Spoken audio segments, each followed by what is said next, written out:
wabarakatuh. I am very sorry to have made you wait, but it's for a good reason. We had a lovely meeting with His Excellency, the Foreign Minister.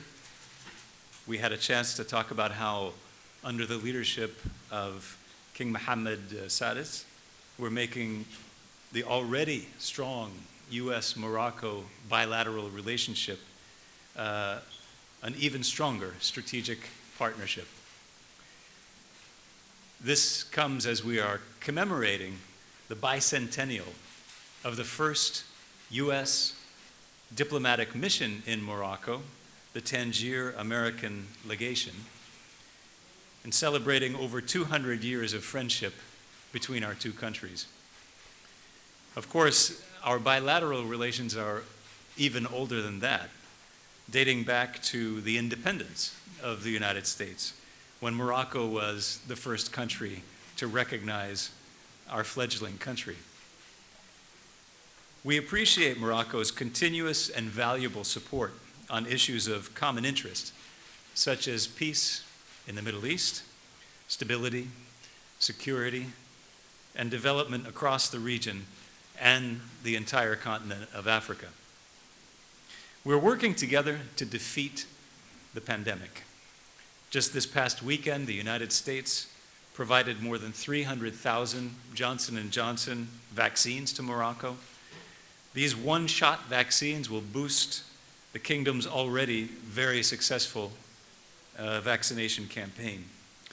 We've also invested more than $15 million in Morocco's COVID-19 response, working with the Ministry of Health and other partners to raise awareness about the virus and to train healthcare workers, study the effectiveness of different vaccines, and provide laboratory equipment and supplies. This past weekend, we were also excited to see the inaugural commercial flight between Tel Aviv and Marrakesh. The United States welcomes Morocco's steps to improve relations with Israel, because this relationship will have long-term benefits for both countries.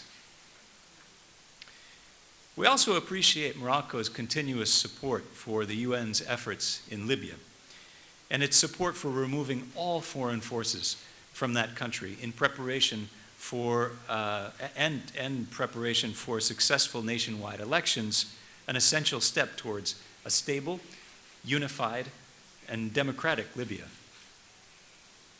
On Western Sahara, on Western Sahara, we support a credible UN-led political process to stabilize the situation and secure a cessation of all hostilities.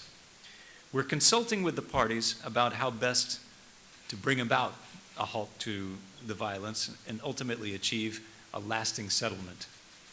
We strongly support UN efforts to appoint a personal envoy of the Secretary General for Western Sahara as quickly as possible. We are prepared to be actively engaged with all sides in support of that person. Morocco is also a close partner with the United States on a range of security issues. It participates in more than 100 military engagements with us every year, including African Lion, the largest annual U.S. military exercise on the African continent. And this exercise returned to Morocco last month after a one-year hiatus because of the pandemic. Last year, we signed a 10-year roadmap for defense cooperation, which is a symbol of our long-term strategic cooperation. Morocco is the only country in Africa with which we have a free trade agreement, and we and our companies see Morocco as a gateway to the continent. This year marks the 15th anniversary of that agreement.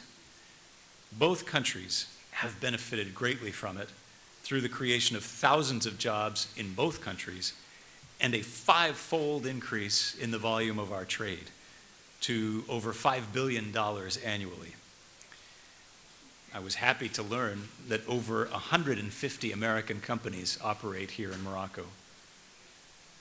During my visit, I'm excited to have a chance to go to the National Library to see our exhibit about the legation's bicentennial and the deep historical ties between our two countries. This exhibition is free and open to the public and will be on display at the National Library until October, when it will move to the Slawi Foundation in Casablanca.